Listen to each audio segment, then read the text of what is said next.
Hello hello hello मेरे छोटे मोटे नन्हे मुन्ने प्यारे प्यारे भाई बहन सब।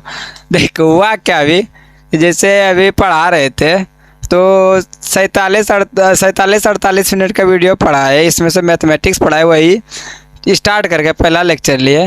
हुआ क्या कि एगो लाइटें लगा चालू करना भूल गए, और लाइट चालू करना भूल गए थे। अब पढ़ाने के पुलों में आ गए। पता है पढ़ाने जब भिड़ जाते हैं तो फिर इधर उधर का पता नहीं रहता है, सिर्फ पढ़ाते हैं। उसके बाद जब 48 मिनट का रिकॉर्ड करके गए वीडियो, उसके बाद बीच में ही हमको लगा कि कुछ प्रॉब्लम तो नहीं लग रहा है। 34 से 35 या 38 मिनट के आसपास में गए, देखे कि लाइट ही नहीं जला है। और लाइट नहीं जला तो इधर पढ़ा रहे हैं, बाकी जब लिखा रहे तो दिख रहा है, बाकी जब समझा रहे तो लिखा हुआ दिखवे नहीं कर रहा है।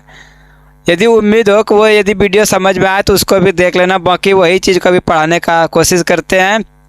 थोड़ा एनर्जेटिक कम लगे कोई बात नहीं, उस एनर्जी तो कम नहीं है, होने देंगे। बाकी यदि कुछ भी दिक्कत हो तो पहले वाला वीडियो भी देख सकते हैं। बाकी ये दूसरा वीडियो ज़्यादा देखेंगे तो ज़्यादा बेटर रहेगा, क्योंकि इसमें से साफ साफ आपको दिखेगा लेटर। देखो हम लोग क्या पढ़ रहे थे, कल वाला वीडियो जो आया था क्षेत्रमिति का, उसमें से मैथमेटिक्स का, उसमें से इंट्रोडक्शन हुआ था किसके बारे में, कि क्या क्या पढ़ना है क्या क्या नहीं पढ़ना है, 5 मार्क्स का कितना सवाल पूछता है या फिर नहीं पूछता है, कौन कौन फिक्स 5 नंबर है, क्या 4 को 5 को 5 नंबर फिक्स था 5 नंबर वाला सवाल। तो देखो इसमें से हम लोग क्षेत्रमिति में देख पढ़ेंगे। तो क्षेत्रमिति जो है 2 चैप्टर है इसमें। क्षेत्रमिति में से कितना चैप्टर है, बोलो बोलो, 2 चैप्टर। सबसे पहला इसमें से क्षेत्रमिति में जो पढ़ना है किसके बारे में पढ़ना है, वृत्त तथा वृत्त से संबंधित क्षेत्रफल के बारे में पढ़ना है। वृत्त तथा वृत्त से संबंधित क्षेत्रफल के बारे में पढ़ना है। क्षेत्रफल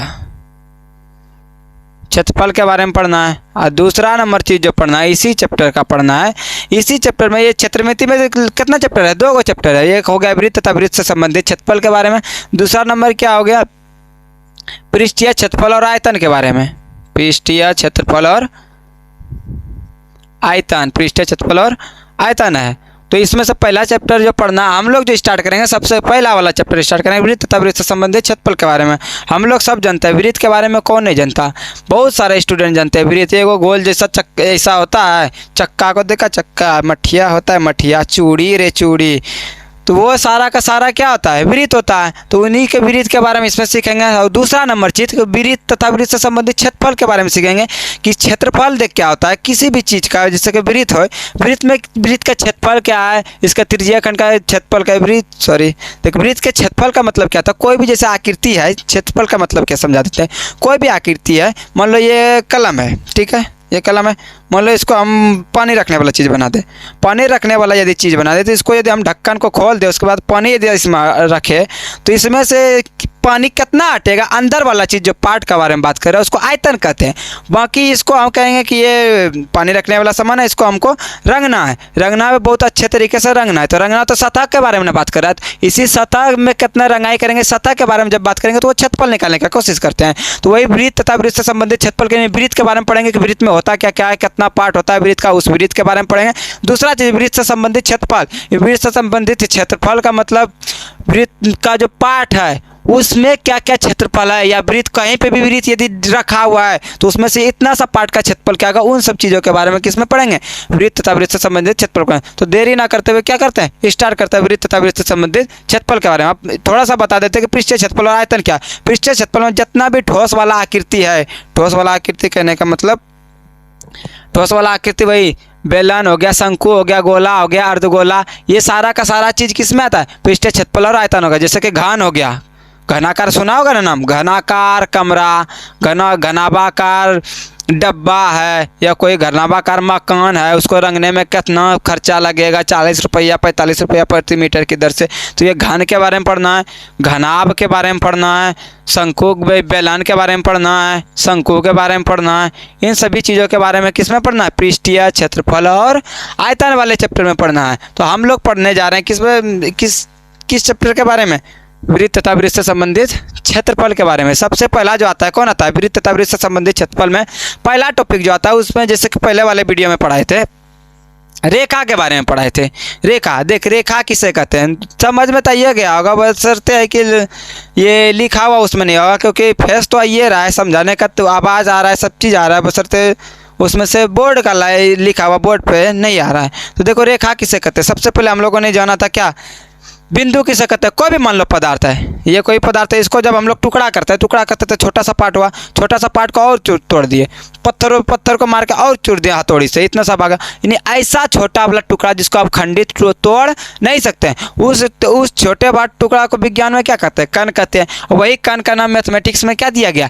बिंदु दिया गया, बिंदु। और वही बिंदु को जब बहुत नज़दीक में ऐसे ऐसे करके मिलाते जाते जब बहुत सारे जब बिंदु मिला देते हैं तब ये क्या बनता है? एक रेखा का निर्माण करता है। इसी रेखा को, इसी आकृति को क्या कहते हैं? इन बिंदुओं के मिलन से, ये बिंदु बहुत सारा बिंदु है, बिंदु को जब मिला दिया, बिंदुओं के मिलन से जो आकृति बनता है इसी का नाम क्या है?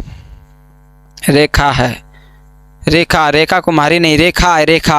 अब बिंदुओं के मिलन से जो आकृति बनता है उसी को क्या कहते हैं? रेखा कहते हैं। रेखा बहुत प्रकार का होता है, ऊर्ध्वाधर रेखा होता है, क्षैतिज रेखा होता है, सरल रेखा होता है, वक्र रेखा होता है। रेखा में भी पहले देखो, रेखा में भी जो होता है 2-3 चीज़ होता है। सबसे पहले हुआ रेखा, ये क्या हो गया? रेखा हो गया। दूसरा नंबर क्या होता है? रेखाखंड होता है। देखो बिंदु को जब बहुत मिलाती है क्या हो गया? एक आकृति बना। यदि आकृति बना तो इसको क्या कहेंगे? रेखा कहेंगे। यदि यही रेखा में 2 निश्चित बिंदु हो, इधर ए हो, दूसरा नंबर निश्चित बिंदु बी हो, यानी प्रथम बिंदु और अंतिम बिंदु क्या हो? निश्चित हो, तब इसे क्या कहा जाता है? रेखाखंड कहा जाता है। और यही यदि कैसा हो जाए, इसमें से एक तरफ निश्चित हो, एक बिंदु मान लो यहाँ पे निश्चित है और दूसरा बिंदु में क्या हो? ऐसा एरो लगा हो, यानी एरो का मतलब होता है ये आगे की ओर बढ़ेगा, तो बढ़ता यदि ऐसा हो तब इसको क्या कहते हैं? रेखा कहते हैं। और किरण किसको कहते हैं? किरण। देखो किरण इसी को किरण कहते हैं। यदि कोई बिंदु एगो निश्चित हो, वो क्या होगा? एक तरफ बढ़ता हुआ जाता है। जैसे टॉर्च का रोशनी देखा, टॉर्च की रोशनी में क्या होता है? यहाँ से यदि जल रहा होता तो एक बिंदु इधर निश्चित होता है, दूसरा नंबर क्या होता है? इधर आगे बढ़ता हुआ जाता है, तब इसको क्या कहते हैं? किरण कहते हैं। रेखा किसे कहते हैं? बिंदुओं के मिलन से जो ये आकृति बनता है इसी को क्या कहते हैं? रेखा कहते हैं। बशर्ते ये रेखा में क्या होता है कि दोनों साइड में क्या होता है? तीर का निशान होता है कि यानी कि ये और आगे की ओर बढ़ सकता है। देखो अब आगे चीज पढ़ते हैं, रेखा कितना प्रकार का होता है? रेखा देखो बहुत सारे प्रकार का होता है। जैसे जैसे आगे पढ़ते जाओगे इस पूरा मैथमेटिक्स को सारा रेखा के बारे में पढ़ लेंगे, लेकिन मैंने ली 4-5 रेखा के बारे में अभी यहाँ पे पढ़ते हैं। देखो रेखा किसे कहते हैं? बिंदुओं के मिलन से आकृति जो बना इसको क्या कहेंगे? ये रेखा कहेंगे। ये पूरा ये रेखा है कि रेखाखंड है? रेखा। यदि इसमें पहला बिंदु और अंतिम बिंदु निश्चित प्राप्त हो जाए तब इसको क्या कहते हैं? रेखाखंड कहते हैं। यही एक बिंदु निश्चित हो, दूसरा बिंदु का एरो यदि दूसरा जगह पे, दूसरे ओर पे क्या हो? दूसरा सिरा हो, एरो यानी ये तीर का निशान हो, तब इसको क्या कहते हैं? किरण कहते हैं। अब आता है रेखा में सबसे पहला कौन? सरल रेखा। दूसरा नंबर कौन आता है? दूसरा नंबर में आता है वक्र रेखा के बारे में।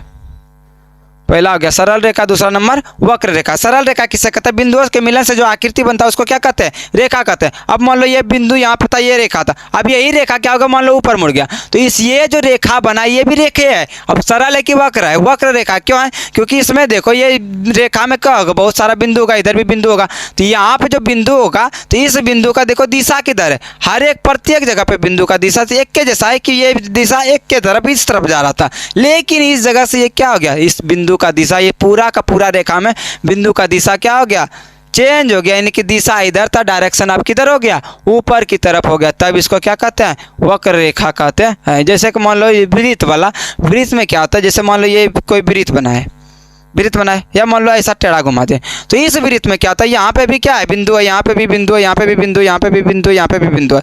हर जगह पे क्या है? देखो इस बिंदु का डायरेक्शन इधर है, इसका डायरेक्शन इधर है, इसका डायरेक्शन इधर है, इस बिंदु का डायरेक्शन इधर। बहुत सारा, एक वृत्त में बहुत सारे बिंदु होते हैं, अनेक बिंदु होते हैं, इनका डायरेक्शन दिशा किधर है? हर एक जगह पे अलग अलग है, तब इसका नाम क्या होता है? वक्र रेखा। सरल रेखा किसे कहते हैं? मान लो ये क्या है? रेखा है, रेखा के बीच में क्या होगा? बिंदु होगा, प्रत्येक बिंदु का दिशा एक के गो यदि होगा तब उसको क्या कहेंगे? सरल रेखा कहते हैं। इतना चीज क्लियर होगा, सरल रेखा, वक्र रेखा। अब देखो क्षैतिज रेखा किसे कहते हैं? क्षैतिज रेखा किसे कहते हैं?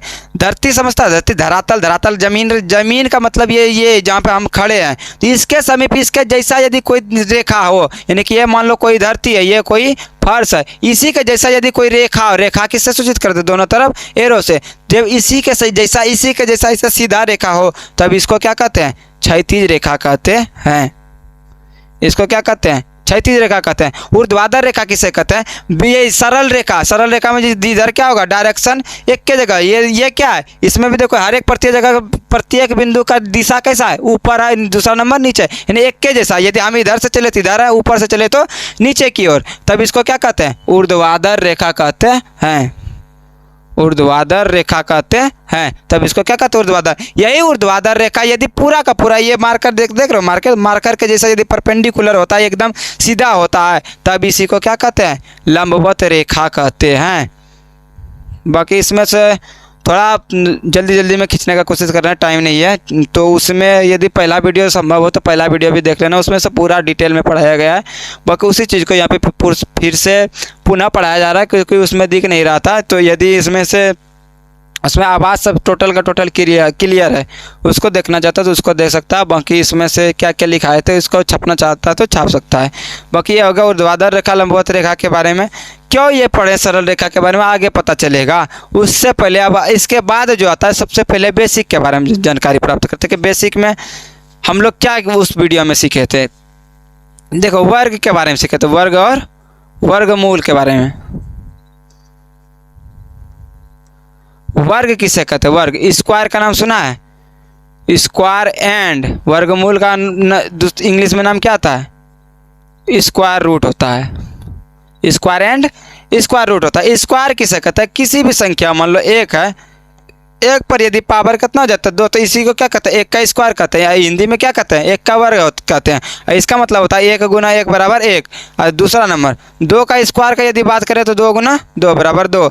3 का स्क्वायर का यदि बात करें तो 3 गुना 3 बराबर 3। यदि 4 का स्क्वायर का बात करें तो 4 गुना 4 बराबर 4।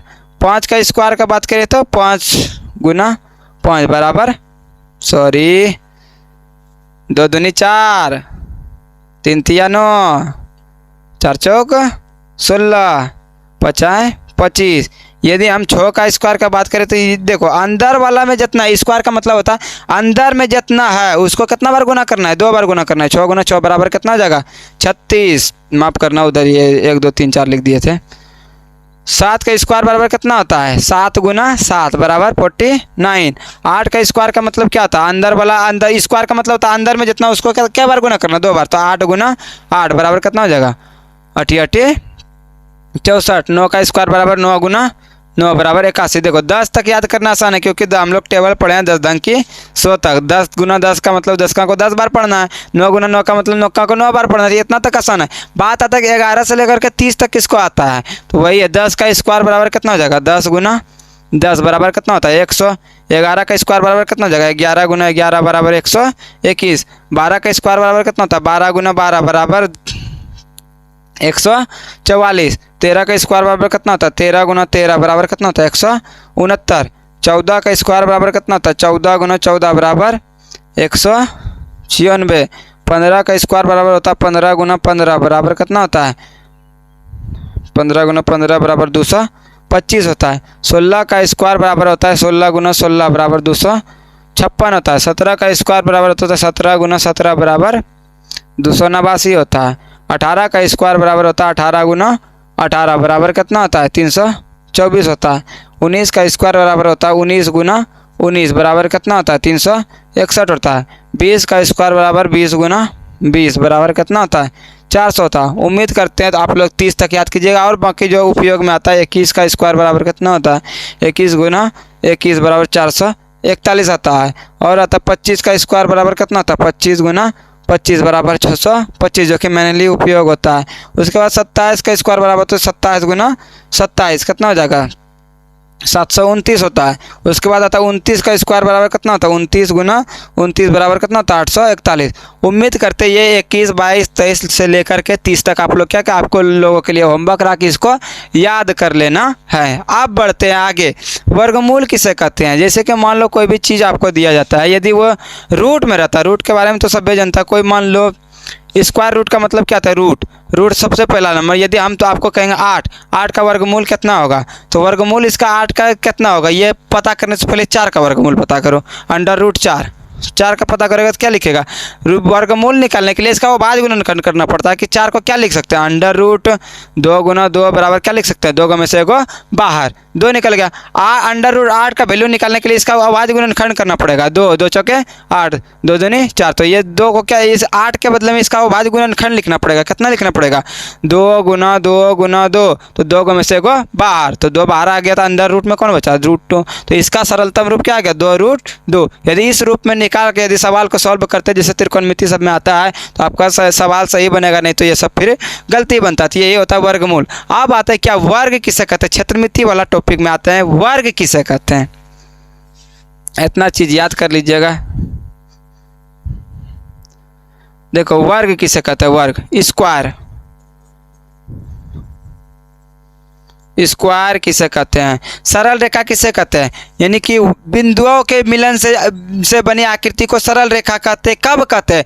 वह यदि वही बिंदु का डायरेक्शन किधर हो? एक के तरफ हो। यदि ऐसे है तो ऐसे हो, ऊपर है तो ऊपर हो, तब इसको क्या कहते हैं? सरल रेखा कहते हैं। या फिर ऐसे नीचे की ओर है तो एक के दिशा में है, तब इसको क्या कहा जाता है? सरल रेखा कहा जाता है। तो यही सरल रेखा को जब मिला दिया जाता है, 4 सरल रेखा को, वो भी बराबर बराबर 4 सरल रेखा, मान लो यहाँ ऊपर से नीचे ले लिए 1, नीचे से इधर ले लिए 2, इधर ले लिए 3, इधर ले लिए 4। यदि ये चारों भुजा क्या हो, चारों रेखा क्या आपस में बराबर हो, यानी कि ये बराबर को किससे सूचित करता है? ऐसे करते हैं। ऐसे यदि चारों में दे दिए, इसका मतलब क्या था? आपस में बराबर होता है। मान लो AB कोई रेखा दे दिए, BC क्या दे दिए? BC कोई रेखा हो गया। अब क्या हो गया? यहाँ पे यदि हम D ले लेते, ये CD रेखा हो गया। फिर ये वाला रेखा का नाम क्या हो जाएगा? देखिए, ये वाले रेखा का नाम AB, ये वाले रेखा का नाम BC, ये वाले रेखा का नाम CD, और ये वाला रेखा का नाम AD हो गया। तो ये क्या हो गया? रेखा से बन गया आकृति। अब रेखा से बनी, जब कोई भी रेखा से यदि कोई आकृति बनता है, तो किसी आकृति में जो बनने वाला रेखा होता है, उसी रेखा का नाम क्या कहलाता है?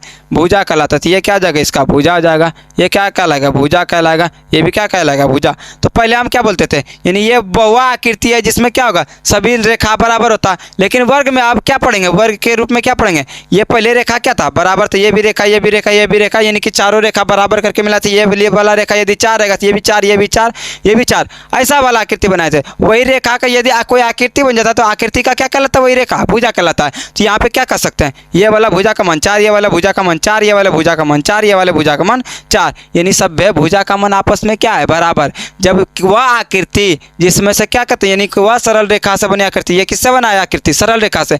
वह सरल रेखा से बनी आकृति जिसमें प्रत्येक भुजा की लंबाई कितना होता है? बराबर होता है। देखिए यहाँ पे 4 है, यदि हम इसको 8 ले, तो ये भी कितना, ये वाला भुजा कितना होगा? 8, ये वाला भुजा कितना होगा? 8, ये वाला भुजा कितना होगा? 8, यानी वह सरल रेखा से बनी आकृति जिसका प्रत्येक भुजा की लंबाई कितना होता है? बराबर होता है, एक जैसा होता है, तब उसको क्या कहते हैं? वर्ग कहते हैं। जैसे कि मान लो चित्र बना देते हैं आपको, यह क्या हो गया? वर्ग हो गया।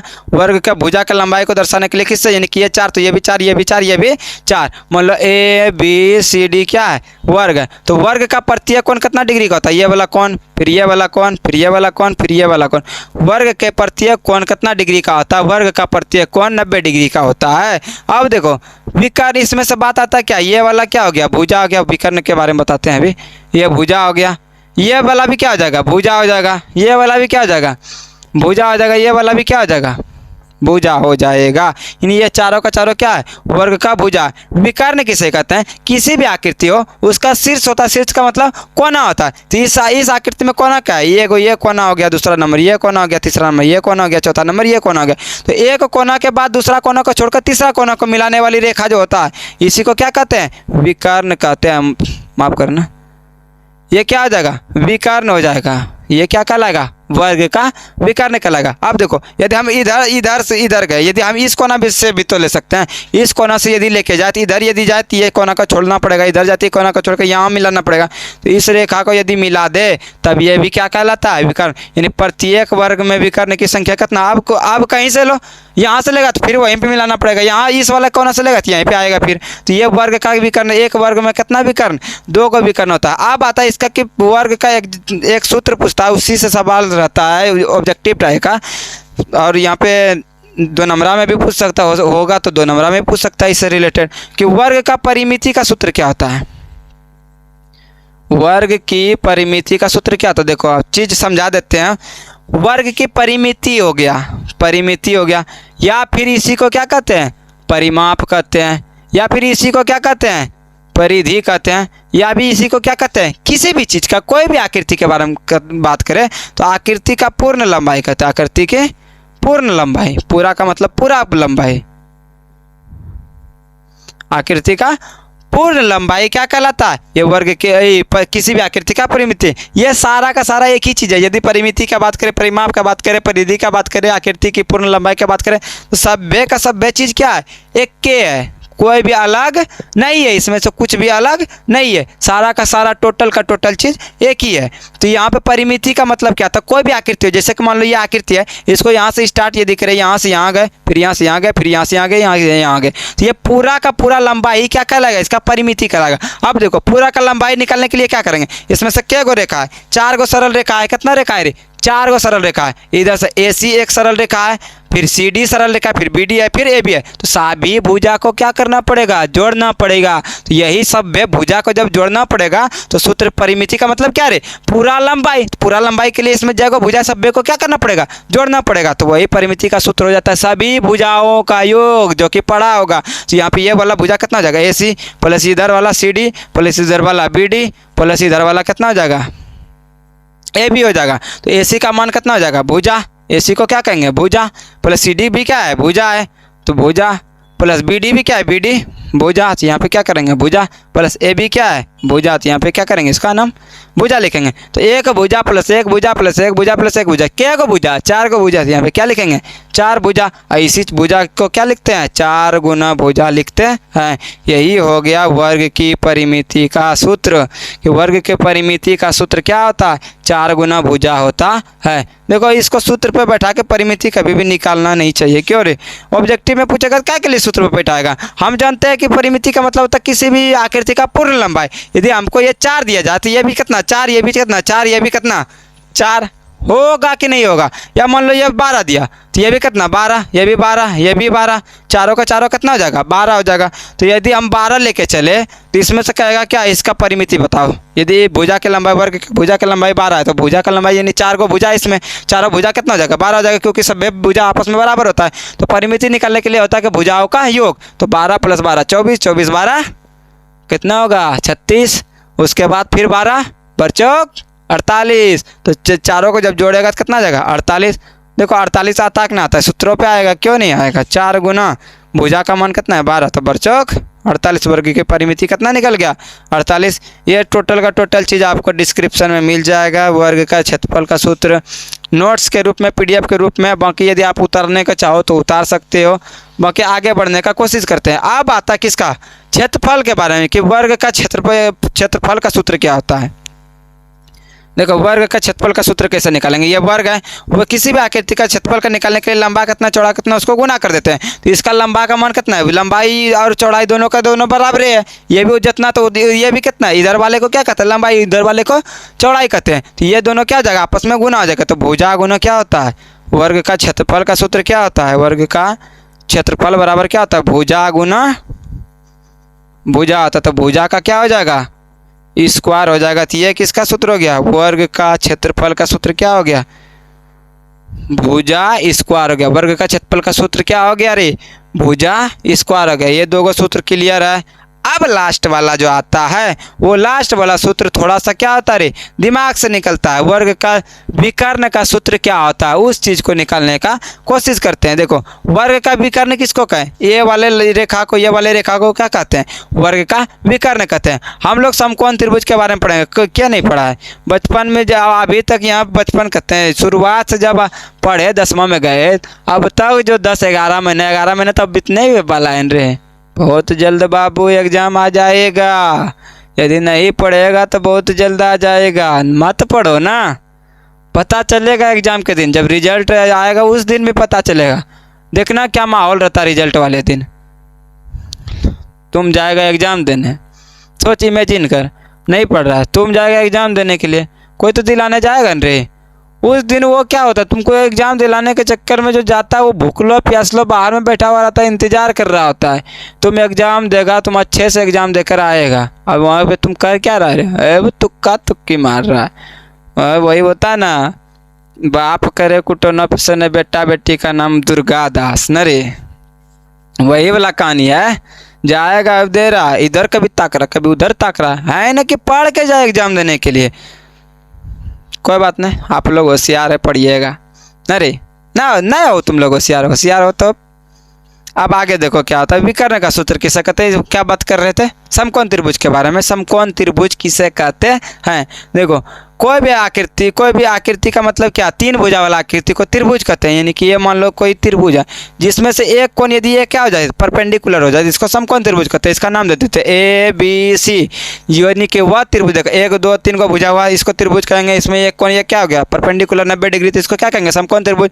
ये 90 डिग्री के सामने वाले भुजा को क्या कहते हैं, कर्ण। बाकी यदि इस कोण से चले तो इसको क्या कहेंगे, लंब कहेंगे। इस कोण से यदि चले तो इसको क्या कहेंगे, लंब कहेंगे। बाकी यदि हम इस कोण से बात करें तो ये लंब हो जाएगा, तो बाकी जो भुजा एगो बच जाएगा, इसको क्या कहेंगे, आधार कहेंगे। क्या कहेंगे, आधार कहेंगे। तो पाइथागोरस प्रमेय इसमें लागू क्या होता है कि कर्ण का स्क्वायर बराबर लंब का स्क्वायर प्लस आधार का स्क्वायर, ये पाइथागोरस प्रमेय लागू होता है। इसी चीज़ को हम यदि पलटा देते, ये समकोण त्रिभुज कैसा बन जाएगा, ऐसा बनेगा कि नहीं बनेगा, इस टाइप से बनेगा कि नहीं बनेगा। इसका ये कर्ण हो जाएगा, ये क्या हो जाएगा, लंब हो जाएगा, ये वाला क्या हो जाएगा, आधार हो जाएगा। सेम चीज़ यहाँ उठा के इसमें वर्ग वाले मिला। देखो इस चीज़ को हम यदि यहाँ से लेकर के ये वाले आकृति में जाए, इसको यदि मिटा दिए वाले वर्ग विकर्ण को, ये वाले को यदि इस वाले में जाए तो इसमें उसमें भी जाएंगे तो उससे एक उल्टा त्रिभुज भी मिलेगा। लेकिन उल्टा त्रिभुज करके निकालना पड़ेगा कि ये वाले में जाएंगे तो इधर से त्रिभुज लेना पड़ेगा। देखो इसमें यदि हम ऐसे गए, यहाँ से यहाँ गए, फिर यहाँ से यहाँ गए, फिर यहाँ से यहाँ गए, देखो तो वही समकोण त्रिभुज लग रहा है। हाँ लग रहा है, वही समकोण त्रिभुज है। तो ये जो विकर्ण है, विकर्ण इसका क्या है, त्रिभुज का कर्ण है। यानी कि इस त्रिभुज, ये जो त्रिभुज बना, ये त्रिभुज का ये कर्ण जो है, यही क्या है, विकर्ण है। ये त्रिभुज का कर्ण ही क्या है, विकर्ण है। तो यहाँ पे ये जो प्रमेय लागू होता है, इसमें बैठा तो कर्ण के जगह पे इसको क्या बैठाएगा, विकर्ण। तो विकर्ण का क्या हो जाएगा, स्क्वायर हो जाएगा। बराबर है तो बराबर, लंब, इसमें लंब क्या है, लंब ये है, और लंब को ही क्या कहेंगे, भुजा। तो यहाँ पे क्या हो जाएगा, भुजा का स्क्वायर प्लस आधार। ये आधार क्या है, आधार इसका भुजा है, तो भुजा यहाँ पे क्या कर देंगे, आधार के जगह पे भुजा का स्क्वायर। अब देखो भुजा का स्क्वायर हो गया, उधर विकर्ण का इधर स्क्वायर रखते हैं। एगो भुजा का स्क्वायर, एगो भुजा का स्क्वायर, केगो भुजा का स्क्वायर, दो गो भुजा का स्क्वायर। तो इधर क्या करेंगे, दो भुजा का स्क्वायर। अब विकर्ण स्क्वायर यदि हटाएंगे इधर, तो स्क्वायर हटाएंगे तो उधर क्या होता है, रूट चढ़ता है। तो अंडर रूट कितना हो जाएगा, दो भुजा का स्क्वायर हो जाएगा। अंडर रूट दो भुजा का स्क्वायर का मतलब क्या, भुजा को कितना बार गुना, भुजा गुना भुजा, भुजा गुना भुजा, ये पूरे पर रूट है। और रूट का मतलब होता है दो गो में से एगो बाहर। जब दो गो में से एगो बाहर हो जाएगा तो क्या बचेगा अंदर में, यहाँ पे बच कौन जाएगा अंदर मेरे, रूट दो बच जाएगा और भुजा क्या हो जाएगा, बाहर। बराबर ये किसका सूत्र निकला, तो विकर्ण बराबर कितना निकल गया, इसलिए विकर्ण बराबर क्या हो गया, अंडर रूट 2 गुना अंडर रूट 2 गुना भुजा आ गया। ये वर्ग का विकर्ण का सूत्र हो गया। बाकी वर्ग का परिमिति का सूत्र क्या लिखे थे, 4 गुना भुजा, वो कैसे निकला वो बता दिए।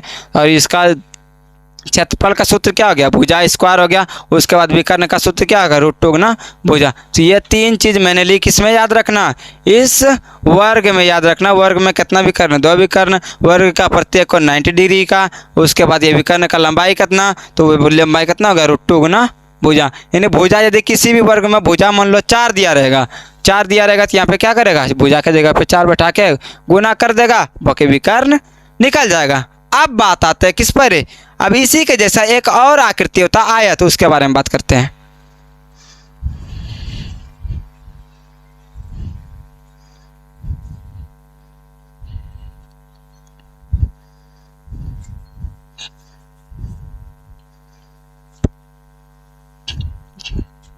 देखो आयत किसे कहते हैं,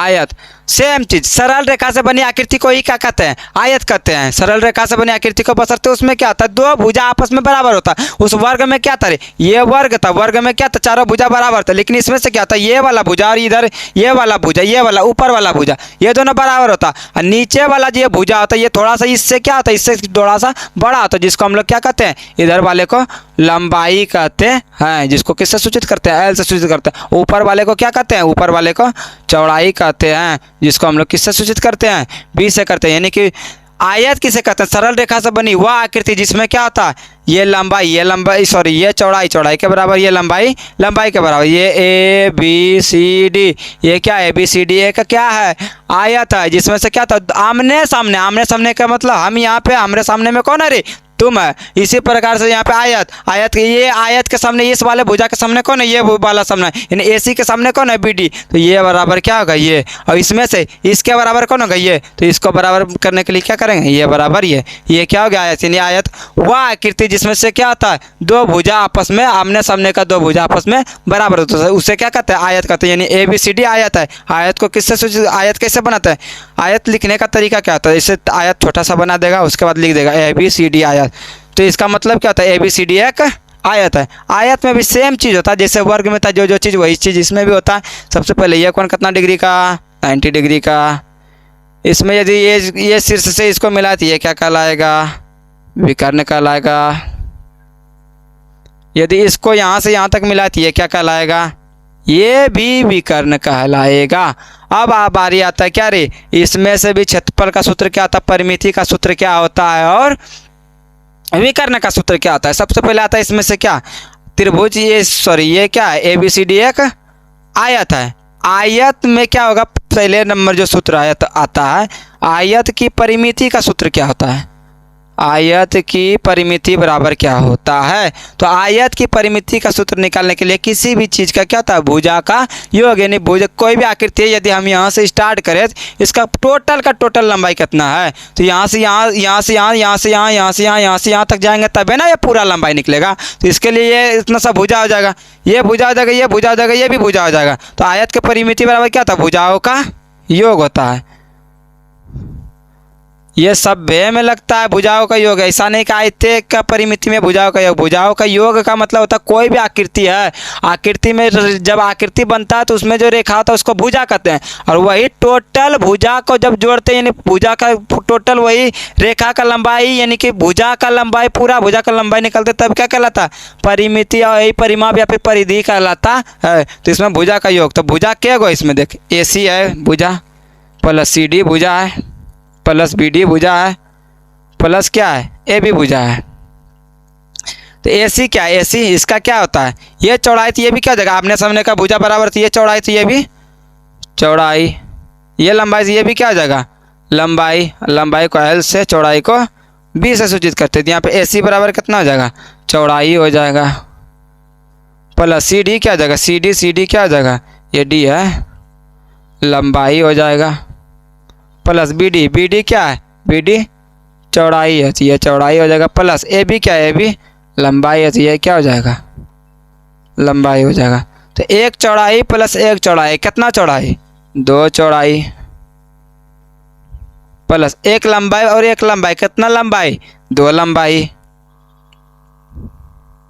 देखो दो दोनों में दिखा, तो दो को क्या करो, कॉमन कर लो, कॉमन यानी बाहर कर लो, तो यहाँ पर बच क्या जाएगा, चौड़ाई प्लस लंबाई। इसी को क्या कर दो रे, आगे पीछे उल्टा सीधा कर दो, आगे पीछे कर दो, दो, यानी कि आयत का परिमाप बराबर क्या आ जाएगा, आयत का बराबर, सॉरी इधर तो लिखे ना कि हम यहाँ पर आयत का परिमाप, तो ये आ जाएगा दो, लंबाई का आगे कर दो, चौड़ाई का पीछे, तो लंबाई प्लस चौड़ाई बराबर कितना जाएगा, लंबाई को किससे सूचित करते हैं, L से, तो यहाँ पे कितना हो जाएगा L, प्लस चौड़ाई को किससे सूचित करते हैं, B से, तो यहाँ पे क्या जाएगा B। यानी आयत के परिमिति का सूत्र आप लोगों ने बचपन में भी पढ़ा होगा, क्या होता है 2 × L प्लस B होता है। अब बात आता है किस पे, आयत का क्षेत्रफल का। आयत का क्षेत्रफल, किसी का भी क्षेत्रफल, सतह का क्षेत्रफल निकालने के लिए लंबाई और चौड़ाई को गुना कर देना। तो इसका लंबाई यहाँ पे, ये लंबाई, ये कितना है चौड़ाई, तो इसलिए आयत का क्षेत्रफल का सूत्र क्या हो जाएगा, आयत के क्षेत्रफल का सूत्र बराबर लंबाई गुना चौड़ाई, तो L गुना क्या हो जाएगा B। तो ये क्या हो गया दूसरा सूत्र, आयत का क्षेत्रफल बराबर क्या हो गया, लंबाई गुना चौड़ाई हो गया। अब आता है तीसरा नंबर, जिस प्रकार से हम लोग वर्ग का विकर्ण का सूत्र निकाले थे, उसी प्रकार से इसमें आयत का विकर्ण का सूत्र निकालना है। तो आयत का विकर्ण का सूत्र निकालने के लिए क्या करेंगे, तो वही समकोण त्रिभुज को लेंगे। तो आयत का विकर्ण बराबर क्या हो जाएगा, आयत के विकर्ण बराबर सूत्र क्या होता है, आयत का विकर्ण बराबर सूत्र क्या होता है? तो आयत का विकर्ण बराबर सूत्र निकालने के लिए इस त्रिभुज में जाएंगे। ये वाला त्रिभुज देखो, इस वाले में इसको यदि हम मिटा देते हैं तो ये क्या हो जाएगा? समकोण त्रिभुज आएगा। तो समकोण त्रिभुज में चूंकि हम लोग जानते हैं क्या रे, कर्ण का स्क्वायर बराबर क्या वाट निकलेगा? तो कर्ण हम लोग जानते हैं, चूंकि कर्ण का स्क्वायर बराबर क्या होता है? लंब का स्क्वायर प्लस आधार का स्क्वायर। किस में होता है? समकोण त्रिभुज में। चूंकि समकोण त्रिभुज में ये समकोण त्रिभुज है तो इसमें से कर्ण का स्क्वायर हो जाएगा। तो कर्ण की जगह पे कितना है? ये यही जो इसका कर्ण होगा, ये समकोण त्रिभुज में इसके सामने का भुजा ये क्या होता है? कर्ण होता है। बाकी ये लंब हो जाएगा, इसके अनुसार ये लंब हो जाएगा, ये वाला आधार हो जाएगा। तो ये क्या हो जाएगा? कर्ण को ही क्या कहेंगे? विकर्ण का स्क्वायर कहेंगे बराबर। इस लंब का नाम क्या है? लंब का नाम चौड़ाई है। तो क्या हो जाएगा? चौड़ाई का स्क्वायर हो जाएगा प्लस आधार के जगह पे क्या है? लंबाई। तो ये क्या हो जाएगा? लंबाई का स्क्वायर हो जाएगा। देखो विकर्ण का स्क्वायर बराबर क्या होता है? चौड़ाई को ही क्या किससे सूचित करते हैं? बी। तो बी का स्क्वायर प्लस लंबाई को एल, तो एल का स्क्वायर। तो विकर्ण का स्क्वायर विकर्ण का स्क्वायर बराबर क्या हो जाएगा? इसको आगे पीछे कर दो, L square plus B square. इसीलिए विकर्ण बराबर क्या हो जाएगा? विकर्ण बराबर इधर स्क्वायर आए तो स्क्वायर हटेगा तो उधर क्या चढ़ जाएगा? रूट चढ़ जाएगा। तो यहाँ पे क्या हो जाएगा? L square plus B square. यही किसका सूत्र हो गया? आयत के विकर्ण का सूत्र क्या हो गया? Under root L square plus B square. Hope आप इसको क्या करोगे? याद करोगे। तीन छो सूत्र हुआ। सबसे पहले क्या? वर्ग के परिमिति का सूत्र, वर्ग के क्षेत्रफल का सूत्र, वर्ग के विकर्ण का सूत्र। उसके बाद आया आयत पे, आयत के परिमाप परिमिति का सूत्र। दूसरा नंबर आयत के क्षेत्रफल का सूत्र। तीसरा नंबर आयत का विकर्ण का सूत्र। वर्ग के परिमिति हो गया 4 गुना भुजा, वर्ग का क्षेत्रफल हो गया भुजा स्क्वायर, वर्ग का विकर्ण हो गया √2 गुना भुजा। उसके बाद आता है आयत। आयत में क्या हो गया? आयत का परिमाप हो गया सभी भुजाओं का योग, यानी कि 2 × लंबाई प्लस चौड़ाई हो गया। उसके बाद आयत का क्षेत्रफल हो गया कि क्षेत्रफल लंबाई गुना चौड़ाई हो गया। तीसरा नंबर विकर्ण जब निकाले तो आयत का विकर्ण का सूत्र क्या होगा? Under root L square plus B square. L square का मतलब लंबाई का स्क्वायर प्लस चौड़ाई का स्क्वायर। इतना क्लियर है। अब आते हैं वृत्त पे।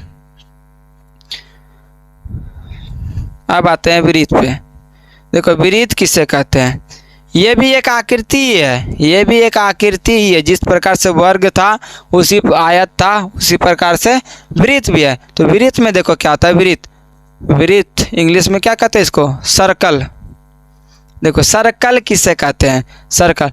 ये इसमें ये जो बना था ये किससे मिलकर बना था? वर्ग की बात करें तो वर्ग में प्रत्येक भुजा जो था ये कैसा रेखा था? प्रत्येक भुजा कैसा था? आयत में भी ये आयत था बड़ा, जैसा ये वाला क्या था? आयत था। तो ये जो था, ये वर्ग जो था, तो वर्ग किससे बना था? ये सरल रेखा था कि नहीं था? ये अलग बात